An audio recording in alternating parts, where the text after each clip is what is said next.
Hostiles invading Charlie Rock.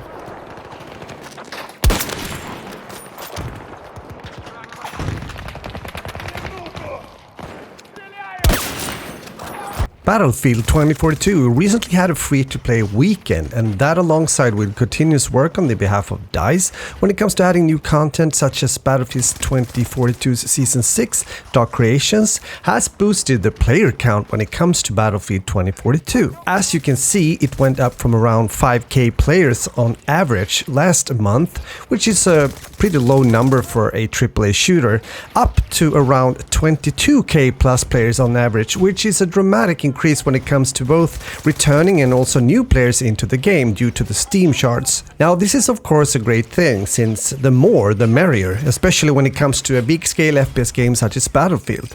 With that in mind, is this an indication that now might be a good time to actually get into Battlefield 2042 if you have been considering to play the game? According to just the stats, meaning the increase of players, then the answer might be yes.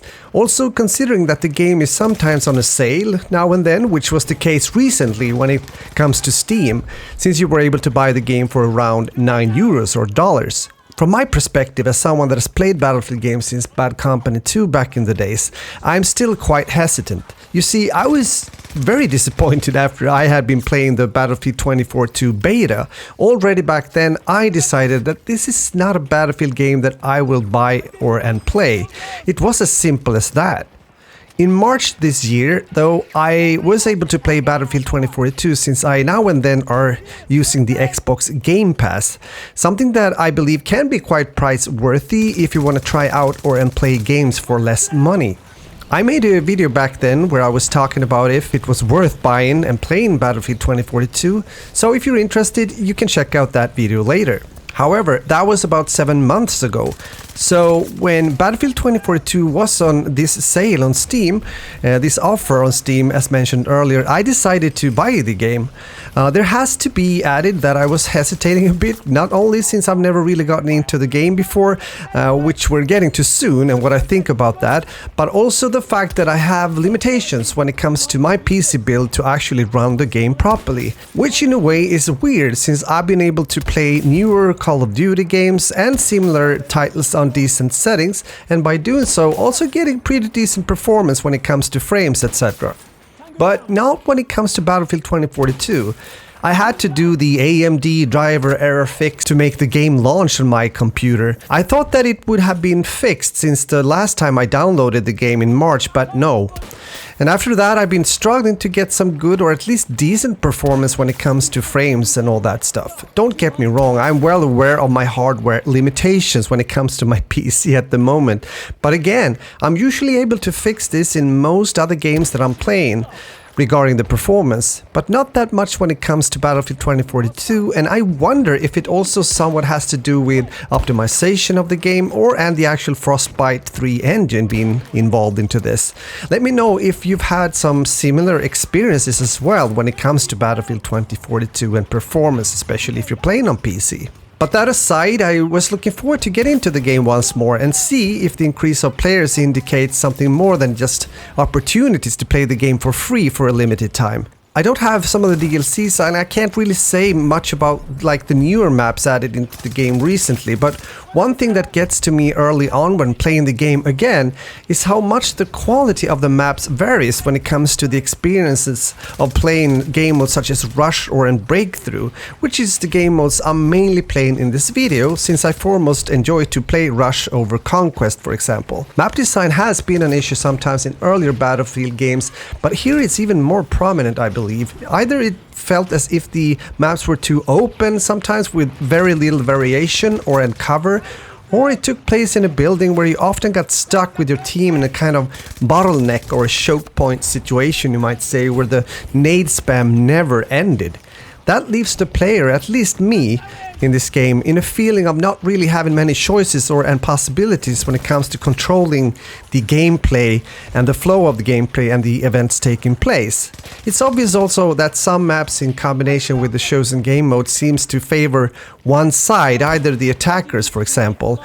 or the opposite around apparently. I believe the worst example that I found is when playing Breakthrough, and as a defender you sometimes spawn quite far away from the objective, and it's therefore hard also to get in there in time to defend it. So some of the maps and spawn systems tends to create an imbalance, and as mentioned, some places or points of interest just become almost ridiculous when we as attackers needs to push into a smaller room or space where you could get shot from multiple angles. I think those clips are actually in this video, a bit at least, and the constant nade rain made it almost impossible to advance even with some trophy systems around. At this particular place there was no possibility to flank either, so the experience became very linear and therefore hopeless almost. This is by far one of the bigger issues I have with Battlefield 2042, the map design, at least partly, in combination with how some spawns are set up. Everyone has already mentioned the horrible UI in the game, so I won't even bother to talk about that, even though I thought about that as well when starting up the game, to be honest,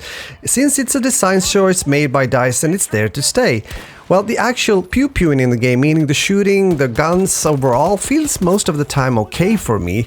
But when I sometimes feel like changing squad, for example, in the game, I did find out again that it's still not possible, it's still not an option. So there seems to be some features that are still missing in the game, at least compared to former BF titles. With all that said, there are moments on certain maps that I did enjoy to play, and for me personally, I'm better off thinking about this game as a casual shooter with elements and influences of Battlefield more than an actual Battlefield game. I know and understand that some people might disagree here, but even though they decided to categorize these specialists in Battlefield 2042 into classes, they're still not 100% distinct classes as before, since you can literally use whatever gun with whatever class you choose to play, which I believe is a mistake. It takes away, at least for me, some of the features that made Battlefield great back in the day, since it also gave the classes more of a meaning when it comes to fulfilling their role on the battlefield. Yes, this was an improvement somewhat, but it felt more like a way to please parts of the community to a certain degree more than anything else when they did this small change in Battlefield 2042. Playing Battlefield 2042 can be a bit of a roller coaster, since the highs can be definitely fun, but the lows are, at least for me, more present and appears too often, so I'm therefore not playing the game as often that I would if the highs were more dominant, you might say, in the game. As usual, the experience and skill level between the players in a game such as Battlefield 2042 is pretty mixed, so if you're unlucky, you do end up with either quite a few newcomers or players that don't really understand how the mechanics works in a Battlefield game and the importance of teamwork in order to do well as a team, if that is important for you. So sometimes a rush game can be over in just a few minutes if you aren't cautious as a player. So is it a good time to get into Battlefield 22, and can I recommend the game towards the end now of 2023?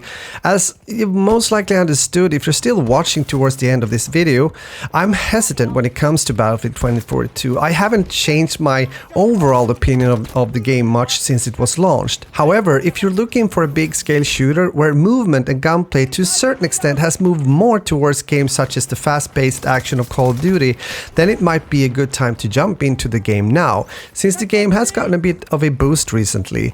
Even though I know that there's definitely Battlefield veterans that are also enjoying Battlefield 2042, I still have a feeling that you might be better off getting into the game now if you haven't experienced the OG days of the older games, since you then might have a bit of a more open mind towards the franchise and Battlefield 2042, and also not making so many comparisons with older games that I'm still doing. I'm sorry for that. But the game is available for a better or cheaper price, you might say, today than before at launch, and as mentioned, you can also play it if you're on Xbox Game Pass or EA Play.